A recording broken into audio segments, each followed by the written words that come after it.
Artificial intelligence, ये शब्द आजकल हर जगह सुनाई देता है ना। पर एक्चुअली में एआई का मतलब क्या है?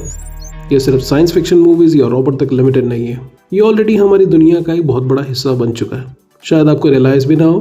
तो चलिए ब्रेक डाउन करते हैं कि एआई क्या है, कैसे काम करता है और सबसे ज़रूरी बात, इससे आपको क्या फ़र्क पड़ता है।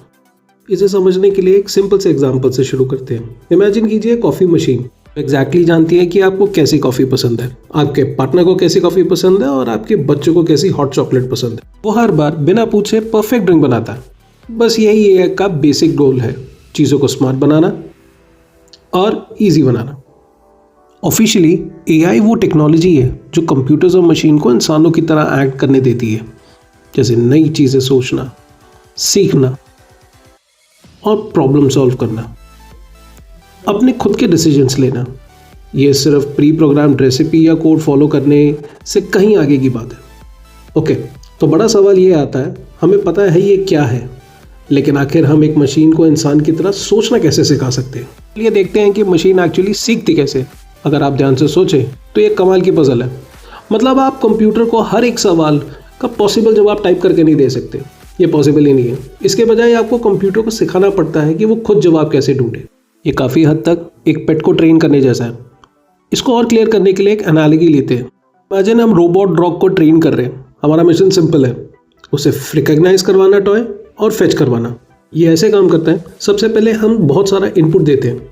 हम उस छोटे रोबोट डॉग को अलग अलग तरीके के खिलौने दिखाते हैं, शायद लाखों फोटोज़ दिखाते हैं। फिर आता है टेस्ट, हम उसे एक नई चीज़ दिखाते हैं और उसे गेस करना होता है कि ये खिलौना है कि नहीं। अगर वो सही गेस करता है तो पॉजिटिव फीडबैक मिलता है, जैसे एक डिजिटल गुड बॉय, और अगर वो गलत होता है तो कुछ नहीं मिलता। ये लूप गेस करना, फीडबैक मिलना, गेस करना, फीडबैक मिलना बार बार चलता रहता है। हर कोशिश के साथ वो अपनी गलतियों से सीखता है और थोड़ा बेहतर होता है। इस पूरे प्रोसेस को मशीन लर्निंग कहते हैं, जहाँ ढेर सारा डेटा और एक्सपीरियंस से सीखा जाता है। आप इसे उस पावर इंजन की तरह समझिए जो आज के लगभग सारे एआईज़ को चलाता है। ये बहुत ज़रूरी है। ठीक है, सीखने वाला पार्ट तो समझ आ गया, पर बात यह है कि एआई सिर्फ एक चीज़ नहीं है, ये एक बहुत बड़ी फील्ड है जिसमें अलग अलग लेयर्स और एबिलिटीज़ है।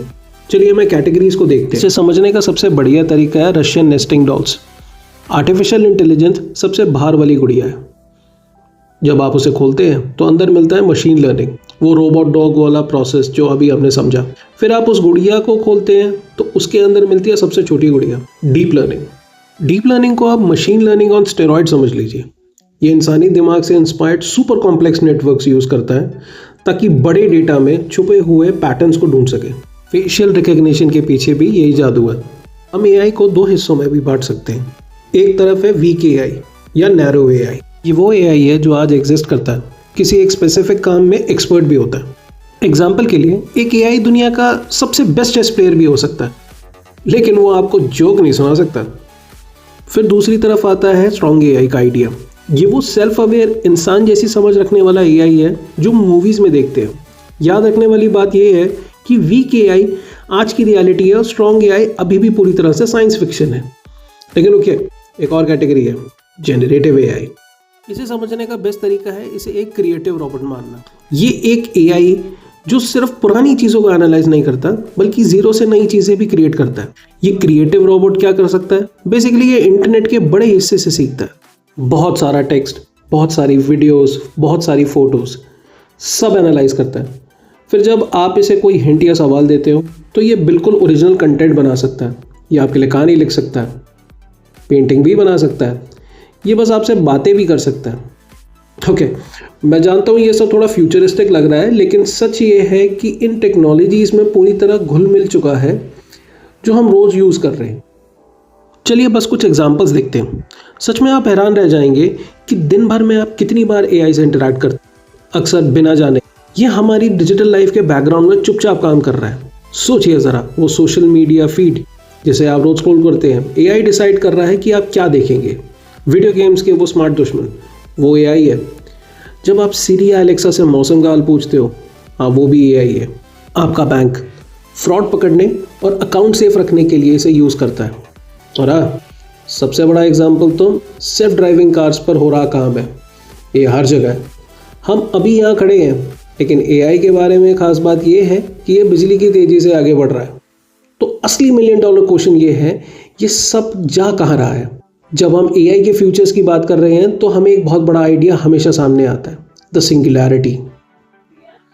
एक मशहूर फ्यूचरिस्ट रे कुर्जवेल ने तो ये भविष्यवाणी भी कही है कि वो मोमेंट जब AI इंसानी दिमाग से आगे निकल जाएगा वो शायद साल 2045 के आसपास आ सकता है। तो ये सिंगुलैरिटी है क्या? ये हाइपोथेटिकल मोमेंट है जब आर्टिफिशियल इंटेलिजेंस हम इंसानों जितना समझदार या हमसे भी ज़्यादा समझदार हो जाएगा। ये वो पॉइंट है जहाँ स्ट्रॉन्ग AI मूवी से निकलकर हमारी रियलिटी बन सकता है। ये कंसेप्ट जितना एक्साइटिंग है, सच कहें तो थोड़ा डरावना भी है। लेकिन देखिए, चाहे हम उस दूर फ्यूचर की सिंगुलैरिटी की बात करें या उस AI की जो आज हमारे पास है, कुछ बहुत गंभीर चैलेंजेस हैं जिस पर हमें अभी सोचना होगा। वापस अपने उस क्रिएटिव रोबोट जनरेटिव AI पर चलते हैं, क्योंकि ये आज की सबसे बड़ी प्रॉब्लम पर रोशनी डालता है। देखिए, वो क्रिएटिव रोबोट इंटरनेट से सीखता है और हम सब जानते हैं कि इंटरनेट कैसी जगह है ना। वहाँ कमाल की जानकारी भी है, पर साथ ही साथ भेदभाव, बायसनेस, गलतियाँ और झूठी कहानियाँ भी है। ये AI कुछ भी मनगढ़ंत बना सकता है और उसे फैक्ट बताकर पेश कर सकता है। इसके पास कोई मॉरल कंपस नहीं है। इसे नहीं पता कि ये जो बना रहा है वो मददगार है या नुकसानदायक। ये बस उस डेटा को रिफ्लेक्ट करता है जो इसे खिलाया गया था। इसलिए इंसानी ओवरसाइट इतनी ज़रूरी है। यही हमें इसी पूरी चर्चा के सबसे इम्पोर्टेंट पॉइंट पर लाता है कि AI कोई जादू नहीं है, ये एक औजार या टूल है, एक बहुत ताकतवर टूल, पर एंड में सिर्फ एक टूल ही। किसी भी टूल की तरह इसका असर चाहे अच्छा हो या बुरा, पूरी तरह इस बात पर डिपेंड करता है कि हम यानी इंसान इसे कैसे यूज़ करते हैं। जिम्मेदारी ही सब कुछ है। जैसे जैसे ये टेक्नोलॉजी इतनी तेज़ी से आगे बढ़ रही है, ये हम सबके लिए एक ज़रूरी सवाल छोड़ जाती है। हम ऐसी मशीन बना रहे हैं जो हर दिन और स्मार्ट होता जा रहा है। तो वो क्या रूल्स हैं, क्या एथिक्स हैं जो हमें अभी बनाने होंगे ताकि हम ये इंश्योर कर सकें कि हम फ्यूचर बना रहे हैं वो सब से फेयर और फ़ायदेमंद हो। Like, share and subscribe for more informative videos. ये था आज का skill snack. Until the next time, peace out.